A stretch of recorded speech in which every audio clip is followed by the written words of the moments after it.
Olá, minhas amigas e meus amigos. Chegou a hora do nosso encontro nesta quarta-feira, que é 8 de março, considerado aí o Dia Internacional da Mulher. Eu quero dizer umas coisas para vocês a respeito disso, inspirado pelo que eu ouvi há pouco do padre Paulo Ricardo. Ele diz que a mulher tem a maior de todas as missões, porque ela é a primeira a educar todo mundo que existe. Todo mundo. É uma mulher que educa todo mundo. Os 8 bilhões de habitantes da Terra começaram sendo educados por uma mulher. Essa é a grande missão da mulher. E ele fica com o pé atrás, porque, por razões político-ideológicas, o Estado quer tirar da mulher esse poder imenso de ser a primeira a educar os seres humanos.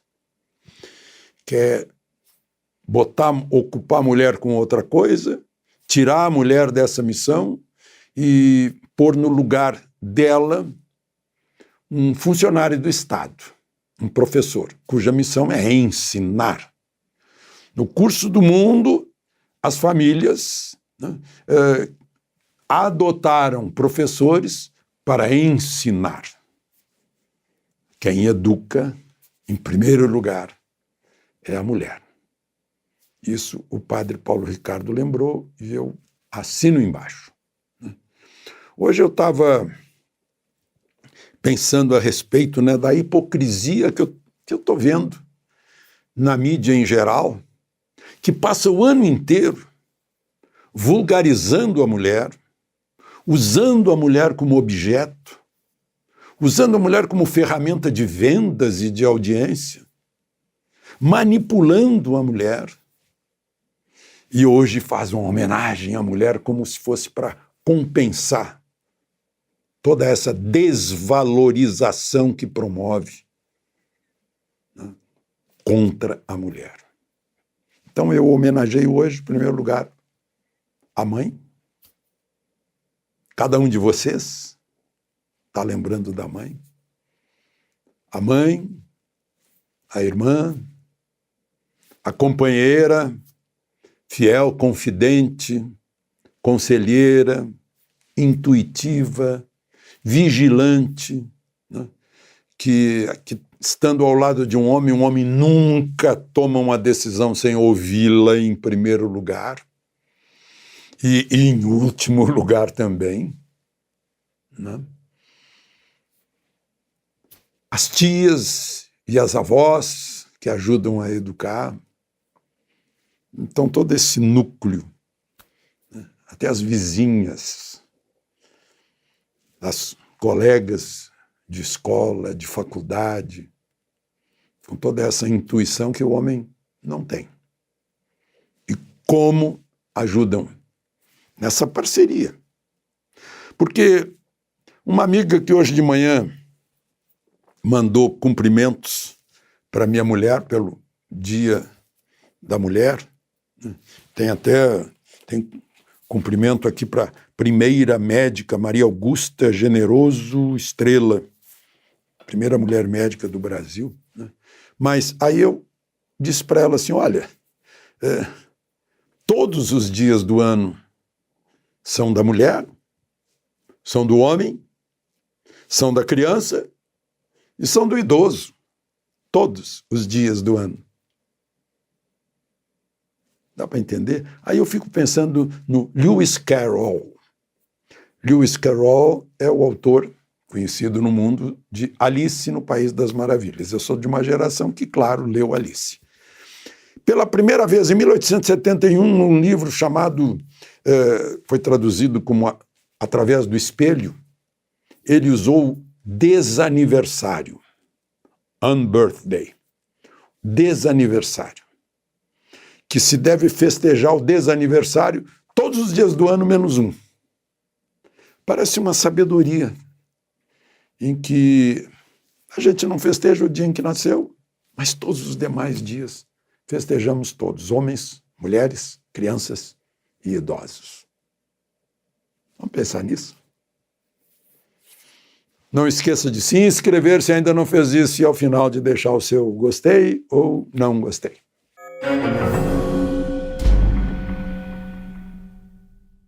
Bom, no Dia Internacional da Mulher, a ex-primeira-dama do Brasil, hoje eu tive acesso a um diálogo, porque eu conversei com o Fábio Weingarten, que foi secretário de imprensa da Presidência da República, e o Fábio me contou que ele foi o primeiro a dar notícia na sexta-feira para a primeira-dama Michele Bolsonaro da história do colar.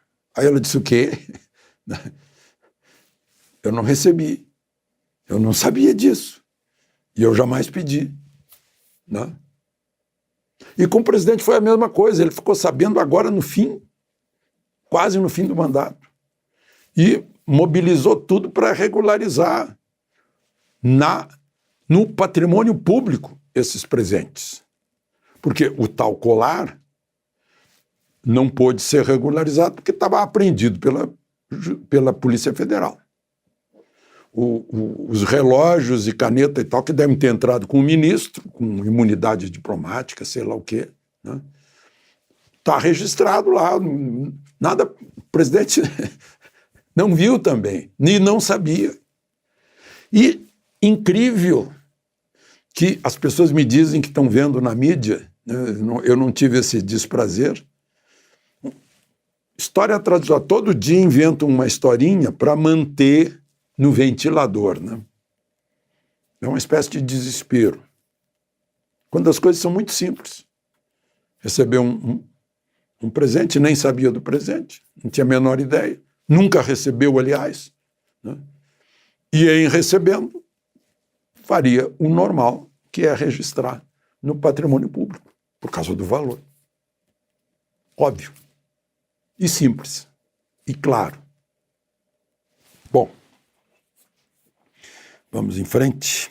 Hoje o ministro do Desenvolvimento Agrário e Agricultura Familiar, Paulo Teixeira, foi uma espécie assim de mediador para juntar a Suzano, papel e celulose, e o MST, que invadiu propriedade privada da Suzano. Interessante que o noticiário diz que ocupou. Como ocupou? Invadiu é a palavra. Né? Porque é a palavra certa. Né? Eu sempre aprendi no jornalismo que a gente tem que ser objetivo, simples e claro, para todo mundo entender o que aconteceu. Se alguém entra na propriedade privada, né, a revelia do dono está invadindo, não está ocupando. Não. Aliás, a notícia diz que são 3 fazendas da Suzano em 3 cidades do sul da Bahia. Eu nunca vi fazenda em cidade. É que quem escreve isso não sabe o que é cidade, o que é município. Confunde as coisas. Óbvio que as fazendas estão no meio rural de 3 municípios do sul da Bahia. Né? Meu Deus, é de doer. Né? E, bom, mas eu pergunto o seguinte, o ministro anunciou que vão negociar. Peraí, mas negociar o quê? A pessoa invade uma propriedade alheia e o dono ainda tem que negociar isso. Negociar o quê? Né? Aí eu fico lembrando, lá do Pontal do Paranapanema, está preso o José Rainha Júnior, está preso por extorsão, que era assim, ó, se pagar a gente não invade, se pagar a gente invadiu, mas se retira. Né? Negociar o quê? É muito estranho. Olha, essas coisas acabam desestimulando a produção, emprego, e o país afunda.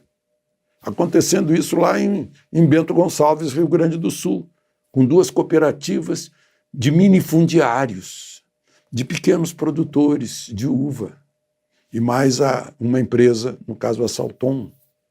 Né? E uma história muito estranha.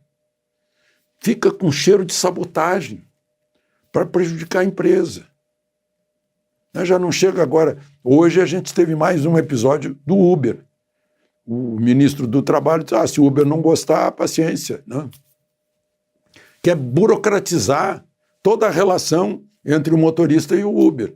Aí acaba com a atração, né? Aí eu fico pensando, meu Deus do céu, o Estado brasileiro adora desestimular o emprego.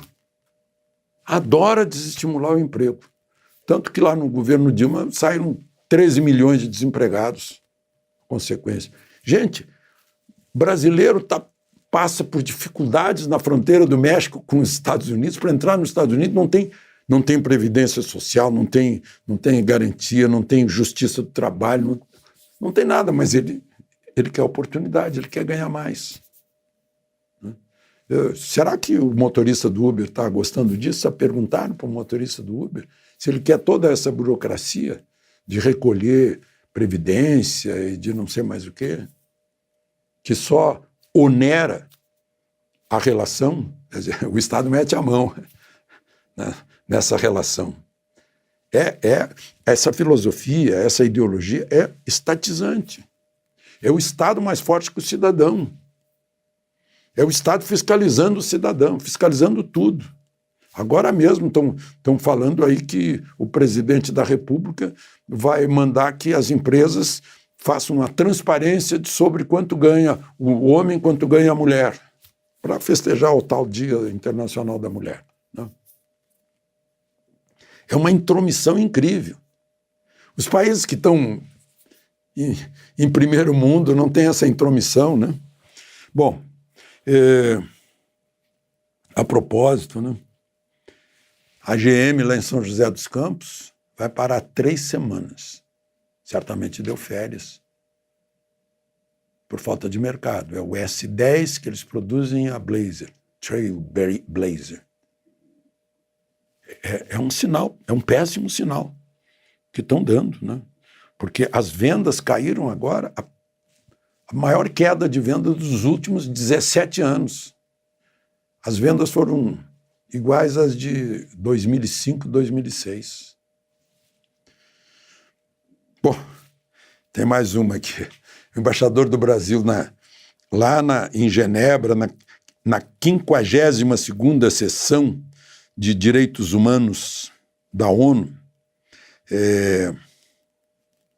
fez um discurso dizendo que o Brasil está pronto a receber exilados da Nicarágua, expatriados, gente que perdeu até a cidadania. Está pronto a receber. Bom, em primeiro lugar, estão saindo da Nicarágua indo para os Estados Unidos. Eles não vão vir para cá, ainda mais que não é a língua espanhola, né? E aí ele diz, aspas, o governo brasileiro acompanha as graves violações de direitos humanos, execuções sumárias, detenções arbitrárias, tortura contra dissidentes políticos. Fecha aspas. Na Nicarágua, na ditadura Ortega. Mas, peraí. A ONU agora assinou 55 países, inclusive Colômbia, governo socialista, Chile, governo de esquerda, Argentina, assinaram. O Brasil não assinou. Nada contra o Ortega. E agora disse isso. Que estranho, né? Agora, mais estranho é que ele está olhando para a Nicarágua e não olha para o Brasil. Né? Será que foi um discurso envergonhado? Mas, de qualquer maneira, veja, olhe para dentro um pouco, né? Aqui para dentro. Bom, gente, para encerrar, já estamos aí com 14 minutos de conversa hoje, está longo. Tem mais uma volta atrás, né? Vocês viram que o turismo no Brasil foi um sucesso, acabou a pandemia, a gente explodiu em turismo em toda parte e já estávamos prontos para isso porque lá no primeiro ano do governo anterior se cancelou a obrigação de visto para a entrada de turistas dos Estados Unidos, do Canadá, do Japão, da Austrália. Agora o governo anuncia que tem que haver reciprocidade, vamos acabar com a liberação do visto. Vão exigir visto de novo para entrar no Brasil. E o turismo estava indo tão bem. De Brasília, Alexandre Garcia.